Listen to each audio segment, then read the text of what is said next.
We are privileged to welcome two remarkable individuals who have been selected by their peers to represent excellence and dedication within our MHA program and the MPH program. They embody the spirit of leadership, scholarship, and service that define our community. Without further ado, please join me in welcoming Dr. Catherine Keir, representing the MHA program, who I incidentally first met when she was a doctor to my then infant, so that's kind of fun. And now she's here. And Elisa Marie Yatras, representing the MPH program, as they share their insights and experiences with us today.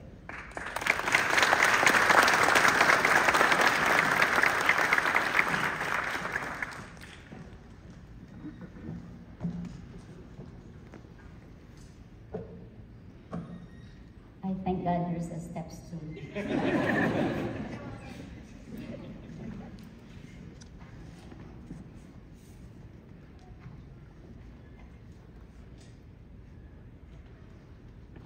Good afternoon.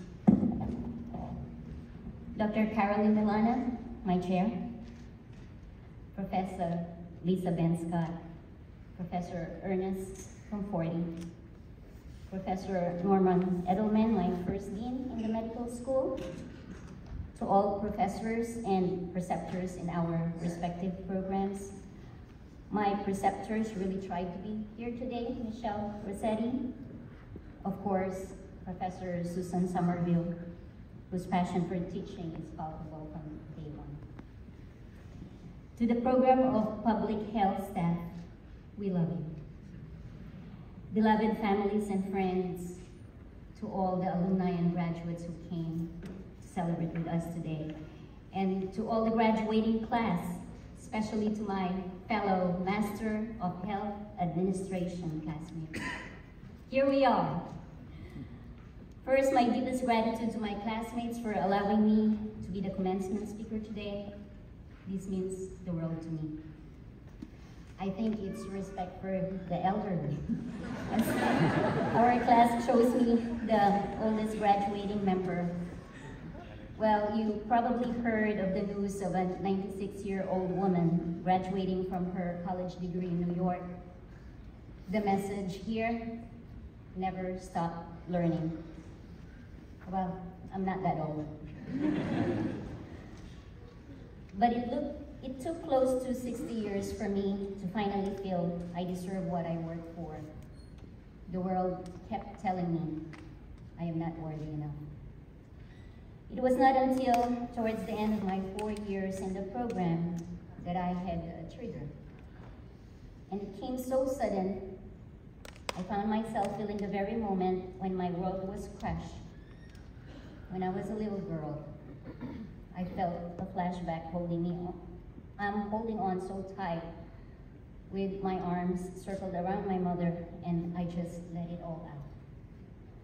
As I felt my heart got pierced, I was not good enough. These are the moments in our lives when we are tested on who we are and how we handle difficult situations. We have our adversities, our challenges. These are the reasons we survive and thrive.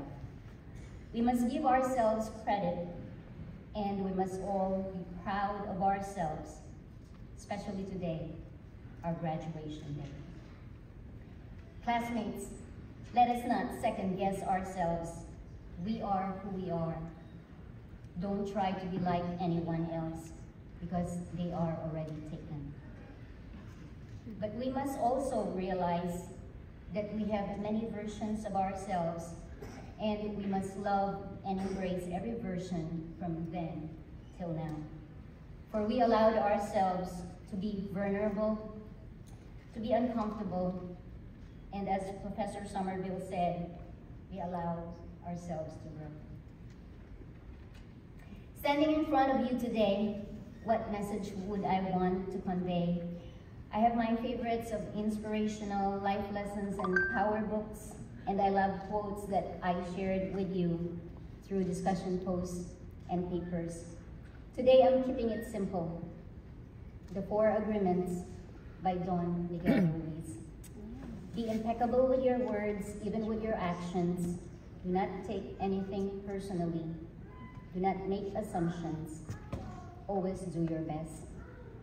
The first agreement, when we are impeccable, we are free. Speak with integrity, act with integrity.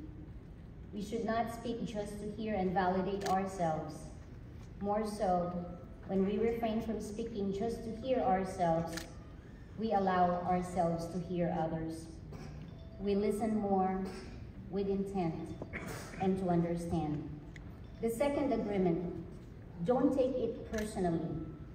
It's not about us all the time. What if somebody is not keeping up with a task, with a group project, or with work? That somebody may seem to be hurting us. But we never know how much hurt somebody has. That is why we should act on what we can control and what we can do better. The third agreement, we do not make assumptions. We should ask, we should explore, we should be open to diversity. We should be humble enough to accept that not everything we think and not everything we know is what it is. It makes us ignorant if we get too technical and if we do not adapt. The fourth agreement, always do your best. I always tell my son, do not settle for average. The fourth agreement tells us something especially important. Always doing one's best means that everything we do, even the simplest one, we should give it our best thought. When we show up, we should show up. Remember, most of us in this program started at the beginning of the pandemic. We were COVID classmates. There were so many unknowns when we started in 2020, but then we all became Zoom experts. A simple advice, and it's never too late, classmates. When we decide to show up in Zoom, we should turn our camera on, unless we have an important reason not to. Show up, be present, be professional. A better term than professionalism is respect for others. As we now start our journey, always start with ourselves. We should always reflect and always self-assess. It is in humility that we learn. We should not expect nor demand from external sources to flourish. We flourish from within. But we should expect more of ourselves and expect nothing else to have the mindset of a true leader. Now, as we commence as leaders in the healthcare field, I wanted to share my favorite leadership phrase from our integrative experience: humility with ferocious will. It amazes me that leaders who do not demand get more. From good to great, we can make transformations, and we must be humble enough to know that one person alone does not achieve a quantum leap. Professor Lisa Benscott, thank you. Our Master of Health Administration program and the program of public health is strong because together we have been building it and we will continue to make it stronger. We became CAMI accredited, that's our accreditation of healthcare management education, during our time here as students. And we stands for us, the students, as well as the committed professors, educators, and preceptors, our dedicated PPH staff, our loyal and devoted graduates, and even our incoming first-year students. Thank you so much to all. Classmates, let us celebrate, let us reward ourselves, and I must remind you of what my advisor said. Give back time to yourself for all the time and sacrifices we made to get through to today.